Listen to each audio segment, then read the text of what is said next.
Rachel, I need you to listen to me before you hear his version. That was the first thing the woman said when I answered the phone. I was standing in my kitchen at 8:17 on a Tuesday night, staring at the dinner I'd made for my husband. "Who is this?" There was a pause. Then she said, "My name is Claire Bennett. I work with Daniel." My stomach tightened. I knew that name. I'd heard it before. Not once, several times. "Why are you calling me?" Claire took a breath.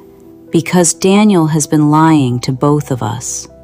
I didn't speak, and then she said something that made me put my glass down. "Rachel, I'm not calling because I'm having an affair with your husband. I'm calling because I think you are the person he has been trying to protect himself from." I didn't know what to say.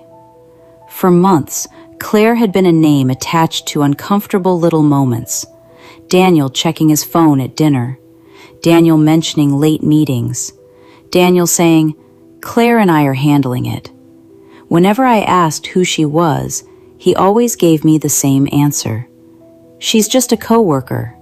Just a coworker. Now that same woman was calling me at night. "Tell me what Daniel did," I said. Claire answered carefully. "I don't know everything, but I know he opened a financial account using information connected to you." My heart dropped. "What kind of account?" "I don't know yet." "Then why call me?" "Because yesterday, Daniel realized I found something." "What did you find?" Another pause. "A document with your name on it." At 8:43, Daniel walked through the front door. I watched him take off his coat. He smiled. "Hey, sorry I'm late." I didn't tell him Claire had called. Not yet. Instead, I asked casually, "How was work?" "Long." "Were you with Claire?" His hand stopped halfway toward the kitchen, only for a second, then he smiled again. "Yeah, why?" I studied his face. "I was just asking." He kissed my forehead, and that's when I noticed something. His phone was already in his hand. The screen was dark, but he was holding it like he was waiting for something. That night, after he went upstairs, I didn't search his phone. I didn't need to. I had learned something more important. Daniel knew Claire had talked to me, and he was afraid of what she might say. The next morning, Claire sent me one photograph. It wasn't a love letter. It wasn't a romantic message. It was a business document. My name appeared near the bottom, Rachel Miller, but I had never signed it. The document appeared to authorize Daniel to manage a separate financial account connected to our household. I stared at it for almost a minute. Then I called Claire. "Where did you get this?" "Daniel's office printer." "Did he create it?" "I don't know." "Then don't assume anything." That was the moment I made a decision. I wasn't going to accuse my husband. I was going to find out what actually happened. I compared the signature on the document with my actual signature. It looked similar, but there was one problem. I had changed the way I signed my last name 3 years earlier. The document used my old signature, a signature I hadn't used since before Daniel and I were married. That meant someone had access to an old document, or an old copy of my identification. I asked Claire if she knew anything else. She hesitated. Then she told me, "Daniel asked me to move some client paperwork into a private folder last month." "Why?" "He said it was confidential." "What was in the folder?" Claire's voice became quieter. "Old tax documents." That evening, I checked our old tax records. I found nothing unusual at first.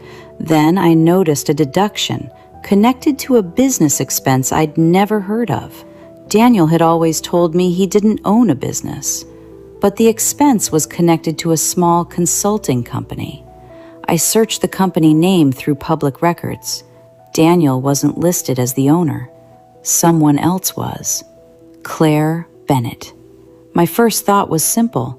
Maybe Claire had been lying to me. Maybe she wasn't warning me. Maybe she was trying to shift the blame. So I called her again. "Claire, "Why is your name connected to Daniel's financial records?" She went completely silent. Then she said, "Because Daniel asked me to register the company." My blood went cold. Claire explained everything she knew. Daniel had approached her 6 months earlier. He told her he wanted to start a consulting business. He asked her to temporarily register the company because he didn't want my name involved. I interrupted her. "Why would he say that?" "I don't know." "Did you sign anything?" "Yes." "Did you receive money?" "No." That answer changed everything. Claire wasn't benefiting from the company. She had simply believed Daniel was building something separate from our marriage. Then she said, "Rachel, there's more." She had discovered that money was moving through the company, not from clients, from an account connected to our household. I checked our joint account. There it was. Small transfers, then larger ones, hundreds at first, then thousands. They weren't random. They happened almost every month.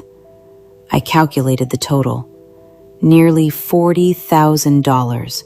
Money from our household had been transferred into the company.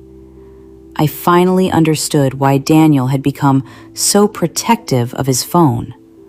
But I still didn't understand the reason. So I asked Claire one question. Where did the money go? She sent me the transaction records. Most of it had gone to one company, a debt collection agency. Daniel wasn't building a secret business. He was paying something he had never told me about. The next morning, I contacted a financial attorney. I showed her everything. She studied the records and asked me one question. "Did you know your husband had guaranteed anyone else's debt?" "No." She pointed to the transfers. "These payments suggest someone was trying to keep another account from going into default." Then she looked at the company records. "Your husband may have created this company to move money away from your household accounts without making the transfers obvious." I felt betrayed. But then the attorney noticed something. The debt wasn't Daniel's. It belonged to his younger brother. Daniel had apparently guaranteed a business loan years earlier, and the business had failed. I thought I finally understood everything. Daniel had secretly used our money to protect his brother. But there was one detail that didn't make sense. Why create a company? Why involve Claire? Why use my old signature? The attorney checked the records again. Then she found it. One of the documents had been submitted months after the original debt agreement. Someone had used my identity to authorize a transfer. But Daniel hadn't signed it. Neither. That night, Daniel came home. I placed the documents on the table. He looked at them.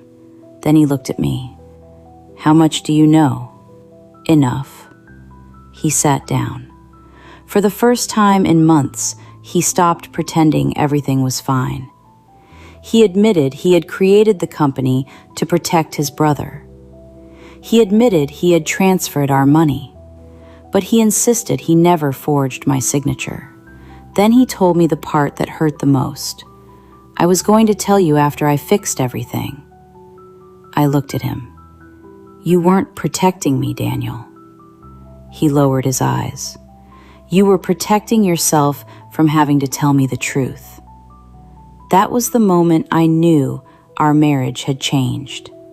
Not because of Claire, not because of his brother, because Daniel had decided I couldn't be trusted with the truth about my own life. I didn't scream. I didn't throw anything. I didn't call his brother. I simply told Daniel, "I need you to leave tonight." The following weeks were difficult, but I worked with the attorney and the bank. The unauthorized transfer was formally disputed. The company records were reviewed. Daniel's brother became responsible for the debt he had tried to shift onto other people, and Daniel agreed to a legal separation. Claire also cleared her name from the company. Months later, I received one final update. The financial dispute had been resolved.